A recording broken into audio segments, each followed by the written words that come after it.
तो दोस्तों स्वागत है आपका मेरे चैनल निराला हिंदी क्लासेस में। दो पंक्तियाँ उन लोगों के लिए हैं जिनको सफलता देर से मिलती है, लेकिन आप हारे नहीं। कोशिश करने वालों की कभी हार नहीं होती। तो आप हारिए मत, लगातार प्रयास करते रहिए, सफल आप ज़रूर होंगे, अवश्य होंगे। ऐसी मेरी शुभेच्छा है, शुभकामना है। जो लोग जुड़े हुए हैं मेरे चैनल से उन लोगों के लिए भी, उन बच्चों के लिए भी, और जो जुड़े हुए नहीं हैं उन सब के लिए भी। तो आज हम बात करेंगे अमृतलाल नागरकृत मानस का हंस उपन्यास के विषय में। सबसे पहले उपन्यासकार अमृतलाल नागर के बारे में बात कर लेते हैं। तो उनके जन्म की यदि बात करें तो 17 अगस्त 1916 को गोकुलपुरा आगरा में इनका जन्म हुआ। इनके पिता जो थे उनका नाम था राजा राम नागर, और इनके जो दादा थे यानी बाबा, उनका नाम था पंडित शिवराम नागर। बाल्यावस्था में इनके पिताजी की मृत्यु हो गई, जिसके कारण इन्हें काफ़ी परेशानी उठानी पड़ी, क्योंकि घर के सभी जिम्मेदारियां इनके ऊपर आ गई।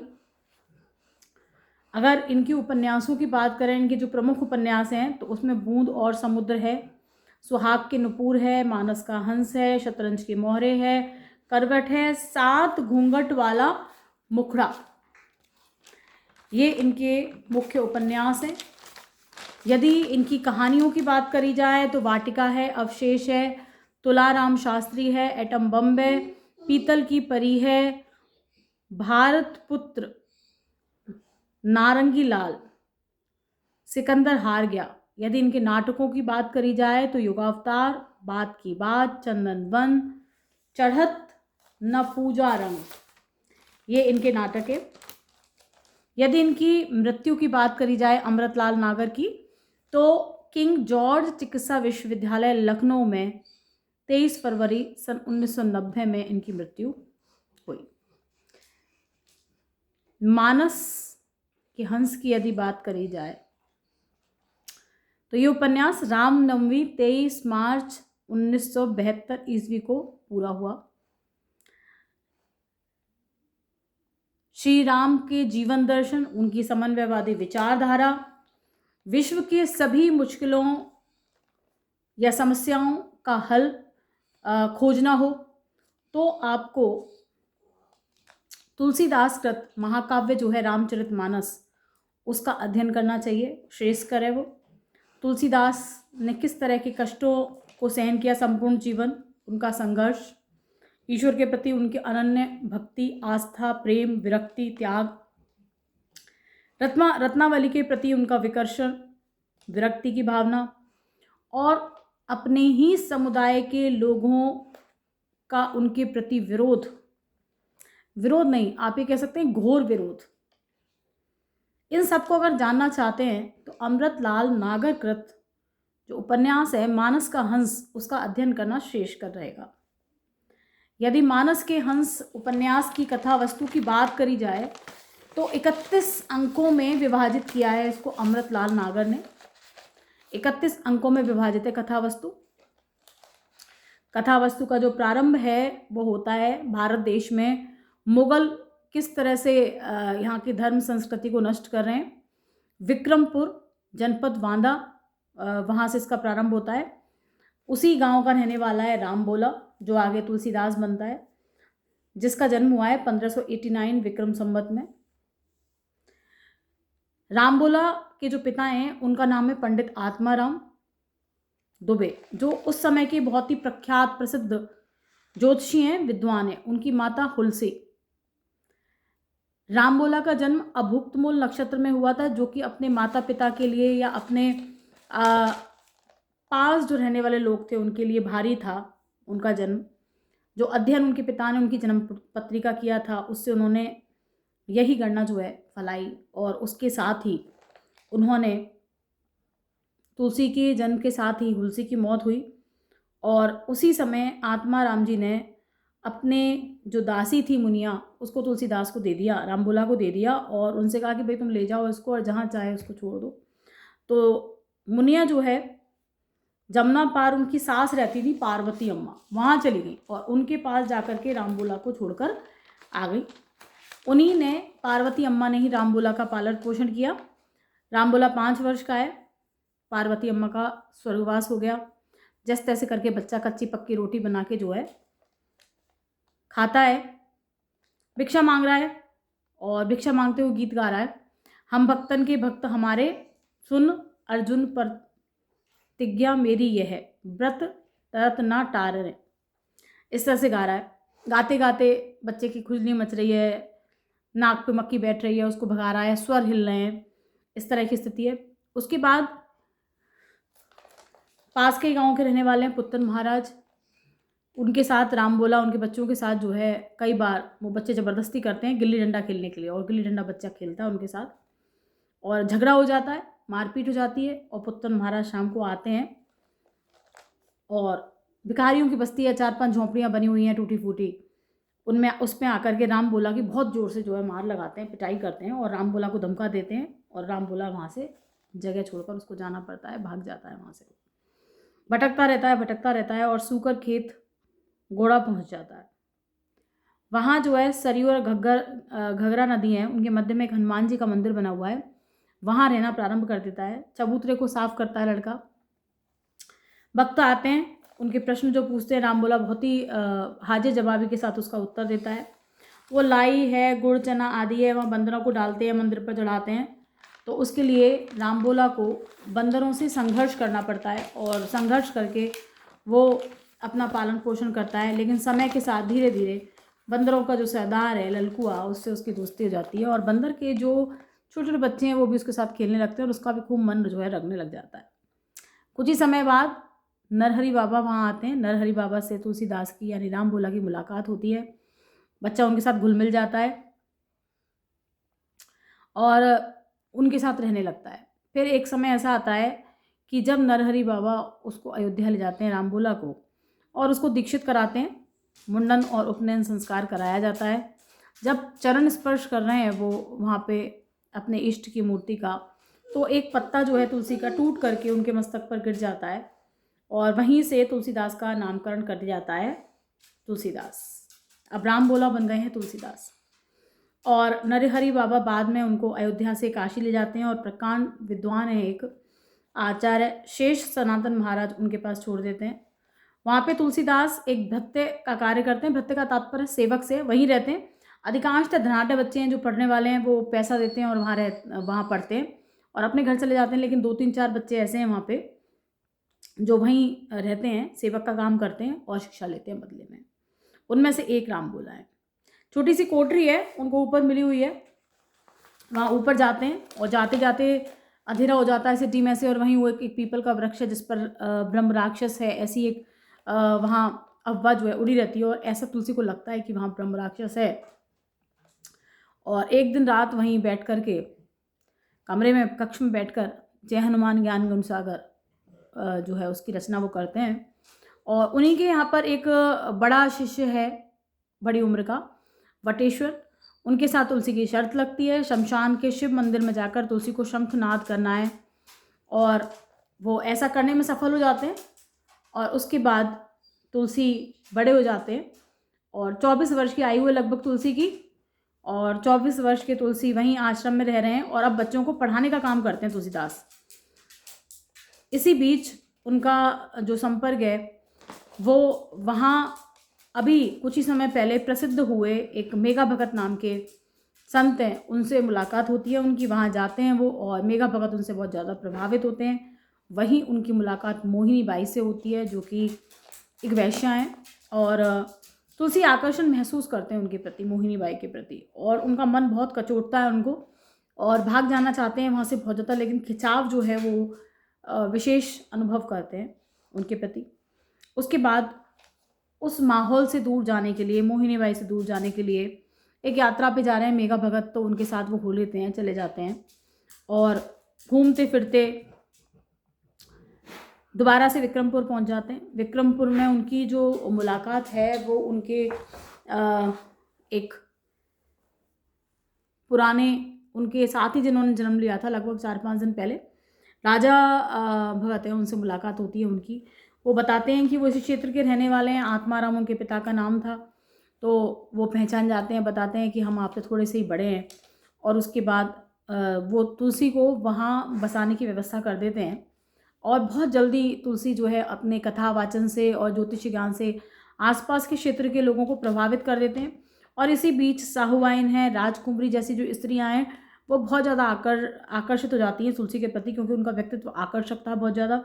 और ऐसे में जो राजा भगत हैं उनको ये बात अच्छी नहीं लगी, उनको चौकीदारी तक करनी पड़ती है, वो उनकी कुटिया के बाहर बैठे रहते हैं और इस तरह की स्त्रियों को भगाते हैं। और उसके बाद दीनबंधु पाठक हैं जो जमुना पार उस तरफ रहते हैं, वो अपनी बच्ची के लिए कोई योग्य वर ढूंढ रहे हैं। रत्नावली है उनकी बेटी का नाम, और उनको तुलसी अच्छे लगते हैं, तुलसी से विवाह करना चाहते हैं वो बच्ची का, और तुलसी जो है विवाह के लिए तैयार नहीं है। राजा भगत भी चाहते हैं तुलसी का विवाह हो जाए, और इसीलिए राजा भगत जो है मजाक मजाक में एक दो बार तुलसी से इस तरह का जो जिक्र है वो भी छेड़ देते हैं। और तुलसी जो है उनको, जो दीनबंधु पाठक है वो अपने यहाँ वाल्मीकि रामायण का पाठ करने के लिए बुलाते हैं, वहीं उनकी मुलाकात रत्नावली से होती है। रत्नावली भी उनकी विदुषी है रत्नावली, और उनकी जो जन्म कुंडली है उसका अध्ययन कर चुकी हैं वो, और रत्नावली से प्रभावित हो जाते हैं तुलसीदास, विवाह हो जाता है दोनों का, और तारापति नाम का एक पुत्र जो है रत्नावली को होता है। दोनों बहुत प्रसन्न हैं, बहुत अच्छा जीवन व्यतीत कर रहे हैं। लेकिन तुलसीदास की बढ़ती लोकप्रियता और अच्छे धन वैभव से उनका जो चचेरा भाई है रत्नावली का, गंगेश्वर, वो बहुत ज़्यादा जो है अनर्गल प्रलाप करना जो है प्रारंभ कर देता है। इस बात को ध्यान में रखते हुए तुलसीदास कुछ समय के लिए काशी चले जाते हैं अपने मित्र के पास। गंगाराम है उनके मित्र का नाम, वहाँ चले जाते हैं। वहाँ जाकर जो है वो कुछ समय तक रहते हैं, 1-2 महीने तक, और वहीं जो है वो रामाज्ञा प्रश्न जो है उसका की रचना करते हैं। साथ में एक समस्या थी वहाँ पर, एक प्रश्न सुलझाना था, उसका उत्तर जो है वो देते हैं, और गंगाराम जो है उस उत्तर को अपने राजा जो है उनके पास जाकर के बताते हैं, और वो बिल्कुल सटीक था। इससे बहुत ज़्यादा लाभ उन्हें होता है, और काफ़ी लंबा चौड़ा पुरस्कार भी, 1.25 लाख रुपये का पुरस्कार उनको मिलता है, जिसमें से 1 लाख रुपये तो गंगाराम जी रख लेते हैं, और 25,000 रुपये जो हैं बढ़त के जो हैं वो तुलसीदास रखते हैं। उसके बाद तुलसीदास जो है रचना करना शुरू करते हैं रामचरितमानस की अवधी भाषा में, और उनकी बढ़ती हुई लोकप्रियता से बहुत सारे लोग जो हैं, जिनमें अयोध्या के पंडित हैं वैदेही वल्लभ, उससे पहले रत्नावली की एक गंगाशरण के यहाँ से, गंगाराम के यहाँ से जब वो लौट के आते हैं तो आधी रात को आते हैं वापस, और आधी रात को वापस आके अपने ससुराल चले जाते हैं। मौसम बहुत ख़राब है, और वहाँ पे जाने के बाद जब रत्नावली से बातचीत होती है तो रत्नावली उनसे कुछ ऐसा कह देती है कि ये बात उनको अच्छा नहीं लगती, और रात में ही वो त्याग देते हैं, रत्नावली का त्याग करके, और घर छोड़कर निकल जाते हैं, पूर्ण वैराग बन जाते हैं, ग्रस्त त्याग देते हैं। और लोकप्रियता जो है उनकी उससे जो अयोध्या के पंडित हैं वैदेही वल्लभ और अन्य ब्राह्मण हैं, वो सब जो है उनका बहुत ज़्यादा विरोध करते हैं, और गंगाराम के घर पे ही उनको टोडर मल हैं उनसे उनकी मुलाकात होती है। बहुत धर्मनिष्ठ व्यक्ति हैं वो, और तुलसीदास की बहुत ज़्यादा सहायता करते हैं। हनुमान फाटक पर वो उनके रहने की व्यवस्था कर देते हैं, वहाँ पर रामचरितमानस लिख रहे हैं, लेकिन लोग जो है वहाँ पर भी उनका विरोध करते हैं, उन्हें परेशान करते हैं। इसके बाद तुलसी को वहाँ से भी छोड़ करके जाना पड़ता है। उसके बाद एक अन्य स्थल पर वो रहते हैं, वहाँ पर भी इसी तरह से जो है उन्हें परेशान किया जाता है। इस तरह से बहुत ही कठिनाइयों से जाकर के तुलसीदास की जो रामायण है वो पूरी होती है, और अंत में इस बात पर विवाद पैदा हो जाता है। वो कहते हैं कि बिल्कुल तुच्छ ग्रंथ है ये, जो बहुत सारे और विद्वान हैं, लेकिन तुलसीदास कहते हैं कि मेरी जो रामायण है अगर वो कहीं से भी तुच्छ हो तो वो उसको बिल्कुल गंगा में डुबो देंगे, इस तरह की बात कहते हैं। और उनको ऐसा लगता है कि जन जन के हृदय में निवास करेगी ये, और वो जो है ऐसा तय होता है कि विद्वान जो है वहाँ के आएंगे सब अयोध्या के, और वो सब बैठेंगे और उसको सुनेंगे, और वो उनके सामने उसका पाठ करते हैं। पाठ करने के बाद जो है सभी उनकी रामायण की प्रशंसा करते हैं। ऐसे में बटेश्वर और अन्य जो लोग हैं उनको जो है इस बात से चोट पहुंचती है। जगह जगह पे तुलसी का अपमान किया जाता है, तुलसी का तिरस्कार किया जाता है। उनको असल में वो जो युग था उसमें वास्तव में बैरागी कोई था नहीं, बैरागी तो बन रहे थे लेकिन बैरागी कोई था नहीं। बहुत ज़्यादा मठों में व्यभिचार व्याप्त था, तो वो जो स्थिति है उसका भी चित्रण किया गया है। लगभग बहुत परेशानियां उठाने के बाद जो है 2 वर्ष 7 माह 26 दिन में रामचरितमानस पूरी होती है और बटेश्वर नाथ एक तरह से हार जाते हैं और प्रताड़ित तो बहुत करते हैं तुलसी को, लेकिन हार जाते हैं। तुलसी की विजय होती है। बाद में तुलसी जो है अस्वस्थ रहने लगते हैं। इसी बीच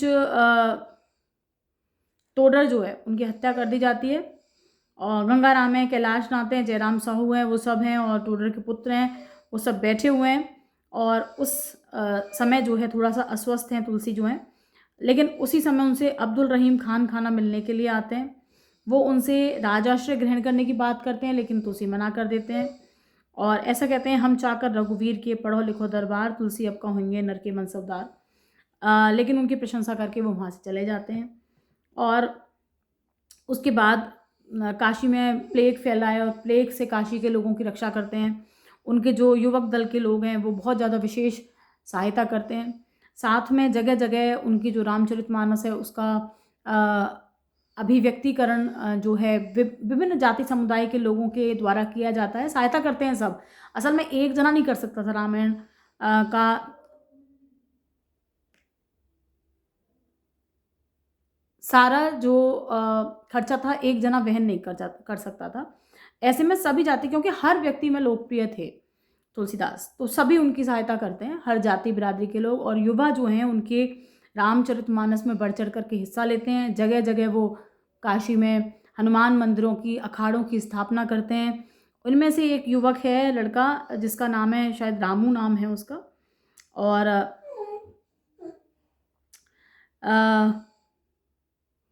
रामू जो है उसको लेके आते हैं वो उसके घर से। वो एक ही मात्र पोता है अपने बाबा का। वो बहुत बच्चा सहायता करता है और उसके बाद उनका पूरा शरीर जो है, उससे पहले जो आपकी रत्नावली हैं वो एक आध बार उनके पास आकर उनसे अनुरोध करती हैं कि वो उनके साथ रहें या उनके पास रहें, वो व्यवधान उत्पन्न नहीं करेंगे। लेकिन तुलसी तैयार नहीं होते हैं। रत्नावली से वादा करते हैं कि मृत्यु के समय वो पहुँचेंगे। वो पहुँचते हैं, उनकी मृत्यु हो जाती है। उसके ठीक 1 साल बाद जो तुलसीदास हैं उनके बहुत ज़्यादा अस्वस्थ हो गए हैं, शरीर पे फुंसियाँ निकल आई हैं और उनमें से मवाद निकल रहा है। कोठरी में पड़े हुए हैं तुलसीदास, करहा रहे हैं और राम को याद कर रहे हैं। उनको लग रहा है कि अंतिम समय निकट है उनका, और स्वप्न देख रहे हैं जिसमें गणेश, सूरज, शिव, पार्वती, यमुना, काशी, चित्रकूट की झांकियाँ उनके सामने आ रही हैं। और वो हनुमान जी से विनय पत्रिका जो है देते हुए विनय कर रहे हैं कि उनके संदेश को वो राम के पास पहुंचा दें, और वो पहुंचा देते हैं। और बस ऐसी स्थिति के बाद ही जो है प्रातःकाल हो गया है और प्रातःकाल होते ही जो है तुलसी की एकदम आँख खुल जाती है और सांस खींच करके एक गुरुदेव गले से दोहा पढ़ते हैं, राम नाम जस बरनी के भयो चहत अब मौन, तुलसी के मुख दीजिए अब ही तुलसी सोन। ऐसा कहते हैं। तेज बादलों की गड़गड़ाहट होती है, बिजली चमकती है। श्रावण मास के कृष्ण पक्ष के तीज के दिन तुलसी जो है अपने प्रिय शिष्य रामू ने उसको सहारा देकर बैठा रखा है और बेनी माधव उनके तलवे सहलाने का काम कर रहे हैं। कैलाश नाड़ी पकड़ रहे हैं, रो रहे हैं और कि मेरा यार जा रहा है, अब इस तरह की बात बोल रहे हैं। सब बैठे हुए हैं। तुलसीदास जो है दीवार पर टंगी हुई राम सीता की जो तस्वीर है उसको देख रहे हैं और इसी के साथ उनके प्राण जो है निकल जाते हैं। इस तरह से जो मानस का हंस उपन्यास है अमृतलाल नागर का, वो तुलसीदास के संपूर्ण जीवन को आपके सामने रखने का काम करता है और बताता है कि किस तरह से तुलसी ने घोर संघर्ष करते हुए रामचरितमानस की रचना करी और एक ऐसे युग में उन्होंने जन्म लिया या साहित्य लिखा जहाँ दोनों तरफ संघर्ष था, बाहरी स्तर पर भी और भीतरी स्तर पर। यानी बाहर से आक्रांता जो थे वो भी परेशानियाँ उत्पन्न कर रहे थे और बाहर से। अच्छा है, आपको वीडियो पसंद आए तो प्लीज़ लाइक, शेयर, सब्सक्राइब करना ना भूलें। धन्यवाद।